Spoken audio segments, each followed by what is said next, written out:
Ya tenemos al presidente de Estados Unidos hablando desde el despacho Oval. Vamos a seguir muy de cerca este anuncio y las últimas declaraciones. Special Envoy Steve Witkoff, who's got some pretty good news.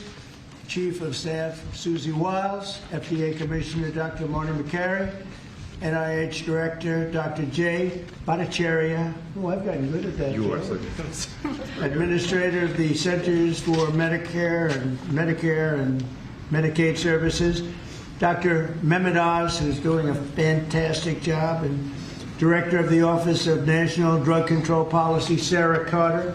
I also want to introduce a great friend of mine who happened to be here, and he's very much committed to this. He knows how important it is for our country. He's built a tremendous American company.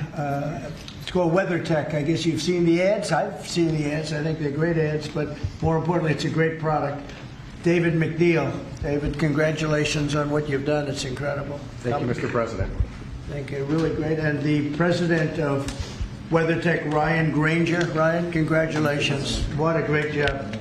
They built an American company, and it's a thriving company, too, so with a great product. It's great to be here in America. You know, when I was in the private sector, I'd always buy the floor mats, but now that I'm president, I no longer have to buy floor mats. But you made a great floor mat, and you still do, and lots of other things. Many of those with me today have personally known the heartache of a loved one taken by drug or alcohol addiction. I do. Just like millions of American families, every year we lose an estimated 300,000 people to drug and alcohol abuse, and the real number is probably much, much higher than that. Thankfully, drug overdose deaths plummeted by 21% in the last year. We're working very hard on it. We've closed the southern border, seized over 47 million fentanyl pills and 10,000 pounds of fentanyl powder. That's a record, and I have formally designated Dr. And I'll tell you what, we have a group of doctors, some of them behind me, who have just been incredible, and they've really wanted this, designated the drug cartels as foreign terrorist organizations. And for some reason, they didn't want to do that until we came along, but they are indeed foreign terrorist organizations. With our action in the Gulf of America, that sounds so nice when I hear the Gulf of America. Drugs entering our country by sea are down 97%. So when you see the boats being hit, those boats kill on average 25,000 people a boat. So that's 25,000, I would assume mostly American lives, but lives are being saved.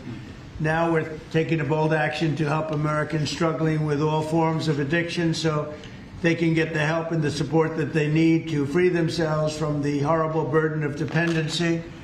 The Great American Recovery Initiative will bring together federal, state, local, and private sector resources to support addiction, recovery, treatment, and prevention.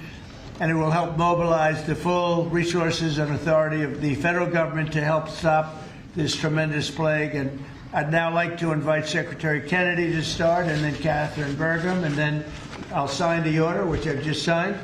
And wanted to make sure the signature was good. Took my time. And we can, let me just see. Pretty good. Not pretty good. Yeah. Let's give it a 10, okay? For Catherine.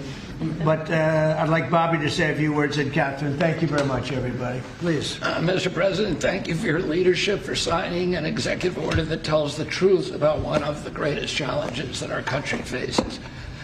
Addiction is not a moral failure, it is a disease. It's chronic, it's treatable, and for too long our nation has responded with fragmentation, with stigmatization, and silence instead of science, compassion, and coordination. Today, President Trump changes that. With the Great American Recovery Initiative, we finally bring the full strength of the federal government together across healthcare, law enforcement, housing, labor, faith communities, and the private sector to save lives, restore families, and rebuild communities that addiction has hollowed out.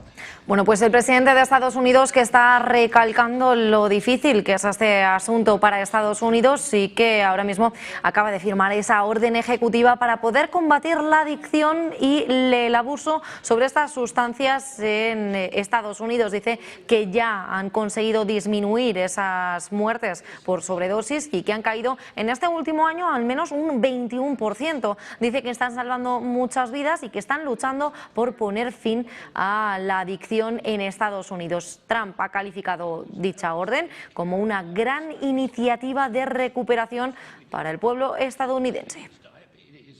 Chronic illnesses. We will focus on prevention before addiction takes hold. We will intervene early. We will expand access to treatment that leads to real long-term recovery. And we will support re-entry because recovery does not end when treatment ends. It succeeds when people return to their families, their jobs, and their communities with purpose and with hope. As co-chair of this initiative alongside of Catherine Burgum, whose leadership and commitment strengthens this work, I pledge urgency, accountability, and honesty. Catherine and I share the experience of having been addicted and long-term recovery. But almost everybody in this room and almost everybody in our country has been touched by addiction. Steve Witkoff, who's here, had an extraordinary son, Andrew, who was a superstar boy, a straight A student, an athlete, and a wonderful leader, and lost that son to addiction. President Trump has talked about his own family's struggle with addiction. All of us are touched. If it touches these people, it can hurt every American. And President Trump has often talked about, with compassion, about the families who lose children to this disease. 100,000 children a year until recently. Now it's about 76,000. Those families are devastated forever. And the cost to our country, not only in dollars, but in just the malaise and the despair that it imposes, is incalculable. We are going to listen to states, localities, frontline providers, and tribal nations. We will partner with communities and faith-based organizations. We will work with employers, clinicians, and recovery leaders who know what works on the ground. President Trump has already acted decisively, securing the border against deadly drugs, signing the Halt Fentanyl Act, strengthening treatment programs, expanding access to naloxone, medication-assisted treatments, and investing billions in prevention and recovery. This executive order builds on that record and accelerates it. Recovery is not a side issue, it's an economic issue, a workforce issue, a family issue, a national security issue. When Americans recover, communities grow stronger. When families heal, children thrive. And when we confront addiction with courage instead of complacency, we reclaim the promise of our country. This initiative is about life, it's about responsibility, and it's about building a great American recovery together. With this executive order and with major announcements that I will announce next week, we are taking decisive action to make America healthy again. Thank you. Thank you, Bobby, and great job. And you're doing a fantastic job. And I saw his wife yesterday, and she confirmed that he's doing a fantastic job. So she's on your side. You know that. She's great. And Oz, thank you for being here. We appreciate it. Catherine, please, go ahead. Thank you, Mr. President. Thank you so much. Your leadership today, relative to Y desde Estados Unidos también refuerzan ahora mismo la defensa en Oriente Medio. Hay misiles, nuevos misiles receptores a máxima capacidad. Y es que Lockheed acaba de preparar ese aumento histórico en la producción de defensa aérea de Estados Unidos. Bajo un acuerdo de 7 años con el Pentágono, la empresa de Lockheed Martin cuadruplicará la fabricación de interceptores Esta a 400 unidades por año. Y también también va a incrementar drásticamente la producción de misiles Patriot. Estarían apoyando esta expansión y van a construir esta nueva planta en Arkansas. Estos sistemas son precisamente los que Estados Unidos está desplegando en Oriente Medio para poder neutralizar posibles ataques de misiles desde Irán. De todo ello en medio de la creciente tensión en la región y que según este último acuerdo, este auge en la producción de defensa aérea, Estados Unidos estaría multiplicando los THAAD y los Patriot ante posibles ataques, lo que se suma así como una amenaza más hacia la situación y posibles ataques con Irán. Y volvemos a la Casa Blanca desde el despacho Oval. Donald Trump. In high school, and I was a blackout drinker from the start. For 20 years I struggled, relapsing constantly starting over, constantly trying to stay sober and failing. And I reached a point where I truly did not believe there was one single reason for me to keep living, and I was suicidal at the end of my drinking. One day I was out walking alone. I didn't have faith, I wasn't religious, but something in me said I should ask for help. And out loud to no one, because it was just me, I said, I don't know if anyone is there, but I need help. And that was the day I became sober. 15 years later, I found myself somehow standing in front of people as First Lady of North Dakota, thanks to him. But I was asking people to share their stories openly about addiction so we could eliminate the shame and stigma, so more people would reach out for help and more lives could be saved. And today I'm standing here in this incredibly beautiful Oval Office. And if not for the grace of God, I would not be alive today with over 23 years in recovery.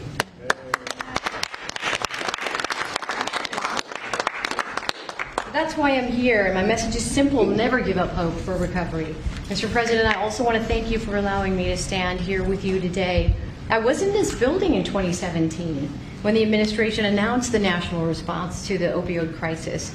And nearly a decade later, the crisis remains, and in many ways it has grown worse.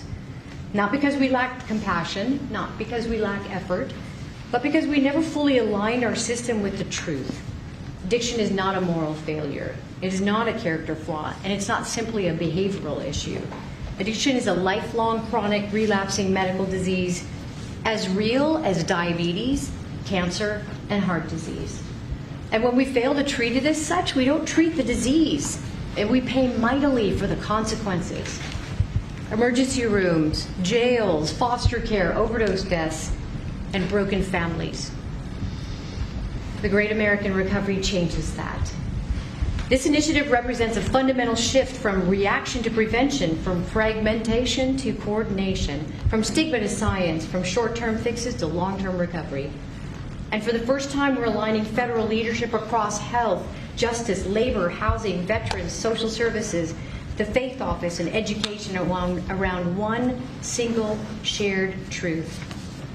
When addiction is treated early and correctly, people recover and families heal.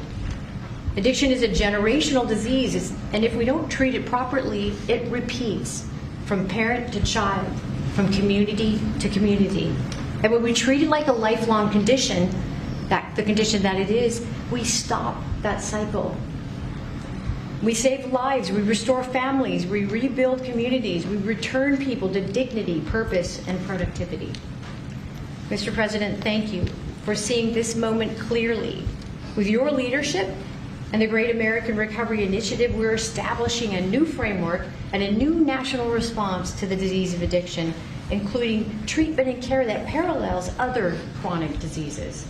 With this framework and treatment, recovery is not the exception, it is the expectation. Thank you. Thank you, Darlene.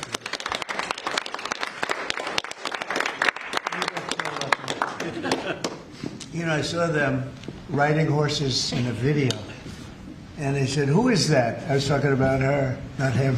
And they explained it. I said, "I'm going to hire him because anybody has somebody like you to be with." It's an amazing tribute, and it's a great couple, amazing couple. And she's very much a part of his big success. He was a fantastic success, as you know, having been one of the most successful business people. And I saw him campaigning, a great governor, two-term governor. He did a fantastic job, North Dakota, and he's done a great job. And I'll tell you what, Catherine's a very big part of it. I see it. It's just really one of the fantastic couples. So I appreciate it. What a beautiful job you've just done. And I'm going to give this to you, and you can figure out what you're going to do with Bobby. You know. But let's have a good picture of the two of them and everyone else. And I'd like to ask Steve Whitcuff also to say a couple of words when we're finished, because he's a very special person who I knew very well, an incredible person. So if you don't mind, Steve, I'll ask you to do that in just a second. All right? Please, Bob.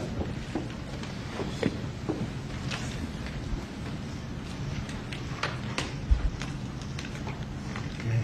Thank you very much. Thank you, sir. Thank you. Good job. Thank you so much. Steve, please.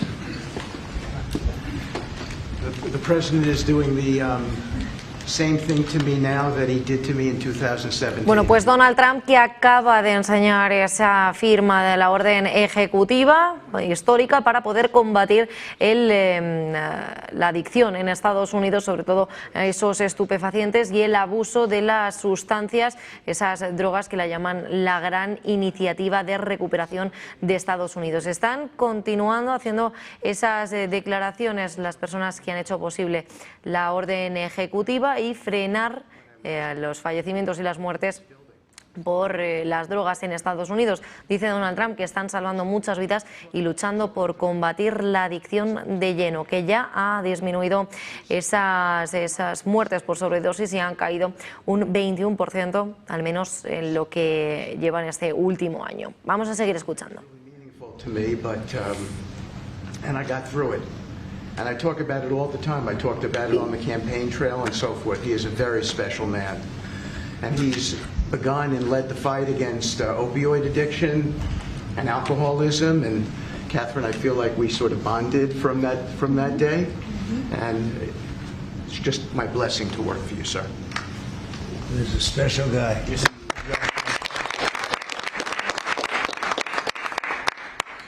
He and a group of people, Jared helped and others helped. Steve, peace in the Middle East, and we're there. Yes. A couple of little flames, but they're very little by comparison, and they'll go out quickly. They're already going out. And he's now trying very hard to settle up with Russia and Ukraine, and I think a lot of progress is being made there. And I told that Russia's not doing any shooting for a period of time during this horrendously cold weather. Because of you.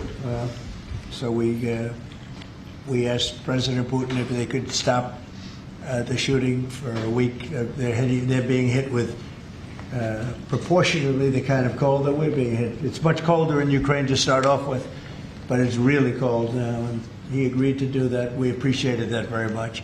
It's a nasty war. It's a nasty, nasty war. Would anybody else have anything to say? I can say that I am extremely late, but that's okay. Don't worry about me. Would anyone else have anything to say? Doug, you're doing a fantastic job, and we appreciate it. Marty, you are really something special. Everyone's talking about you. Every time, if I don't mention Marty, Bobby always mentions it. So we have a great team. Jay, great. Marty, great. You guys want to say something? Thank you. Thank you. Well, historically, with addiction, the entire society has always been reactionary, and that's been the story of healthcare. But at the FDA, we are looking into incredible cutting-edge therapeutics, and we are being proactive, giving them vouchers when we see something that's promising to get an approval as quick as weeks in an era of a 10 to 12-year approval time. And the ultimate therapeutic is community, houses of worship, addressing loneliness. And so that's part of the MAHA agenda, thanks to Bobby. So thank you, Mr. President. Thank you very much, Rich. Thank you. Jay? Mr. President, in 2018, you launched the HEAL initiative, helping to end addiction long-term at the NIH. It's paid fruit. It's yielded fruit. The ingenuity of small business has developed products that can deal with pain without opioids. The naloxone, which saves lives. Right. That was the fruit of NIH, and for the kinds of investments under your administration that you made starting from from the first Trump term to now will continue to pay dividends. The kind of research that the NIH is doing will help turn the tide, make people's lives so much better, restore families.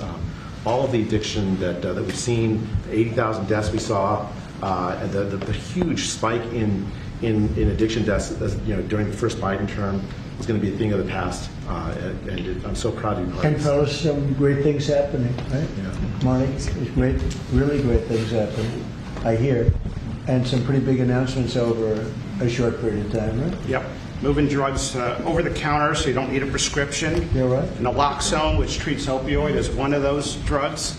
And we're being proactive with synthetic 7-OH, a new opioid that's showing up, and we're working with the DOJ on addressing that because chemists are coming up with new opioids faster than the government has been able to keep up. We're going proactive on these new chemicals. That's great. No, I hear fantastic things. Thank you all very much. We really appreciate it a lot. Thank you, Oz. You're doing a fantastic job. Thank you all very much. I appreciate it. Thank you, please. Thank you very much. Thank you, guys. Thank you, guys. Thank you, guys. Thank you, guys. Thank you, guys.